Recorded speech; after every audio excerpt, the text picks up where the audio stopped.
একদিকে যুদ্ধ কেড়ে নিয়েছে বাড়িঘর, ছিন্ন ভিন্ন করেছে স্বাভাবিক জীবন, তারপর তীব্র পানির সংকটে দিন কাটছে হাজারো বাস্তুচ্যুত মানুষের। চারপাশে শুধু নোনা জল, তাই এক ফোঁটা বিশুদ্ধ পানির জন্য ছিল তীব্র হাহাকার। এমন সময় সমুদ্রের মাত্র কয়েক মিটার দূরে মাটি খুঁড়ে পাওয়া গেল মিঠা পানির সন্ধান। তবে প্রথমে অনেকে বলছিলেন সমুদ্রের এত কাছাকাছি জায়গায় পাওয়া যাবে না খাওয়ার উপযোগী পানি, কিন্তু এই ফিলিস্তিনি ব্যক্তি যেন খুঁজে পেলেন সৃষ্টিকর্তার অলৌকিক উপহার, যা ছিল একেবারেই অবিশ্বাস্য।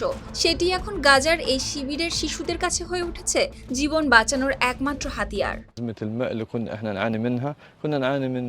উত্তর গাজা থেকে বাস্তুচ্যুত হয়ে বর্তমানে উপকূলের একটি শিবিরে কোনো মতে দিন কাটছে জায়েদের। তিনিই হাতে নেন এই মিঠা পানির কূপ খননের উদ্যোগ। শুরুতে তাকে গুরুত্ব দেয়নি কেউই, কারণ সমুদ্র থেকে মাত্র 4 মিটার দূরে খনন করা কূপ থেকে মিঠা পানি পাওয়া সম্ভব নয় বলেই অনেকে মনে করেছিলেন।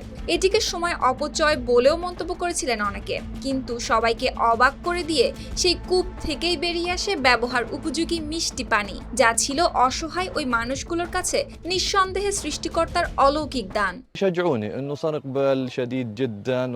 জায়েদের মতে এই কূপ হয়তো পুরো সংকটের সমাধান নয়, তবে এটি অন্তত আশপাশের মানুষের কষ্ট 20 থেকে 30% কমাতে পেরেছে। শিবিরের বাসিন্দারা এখন এই পানি দিয়ে কাপড় ধোয়া, গোসল, বাসন পরিষ্কার থেকে শুরু করে কৃষিকাজও করছেন। কেউ আবার ছোট ছোট পাত্রে করে পানি নিয়ে যাচ্ছেন নিজেদের তাঁবুতে। আর জায়েদের আশা, একদিন হয়তো এই ছোট্ট কূপের মতো তাদের জীবনেও ফিরবে যুদ্ধের আগের স্বাভাবিক জীবন। সুপ্তি রায়, RTV।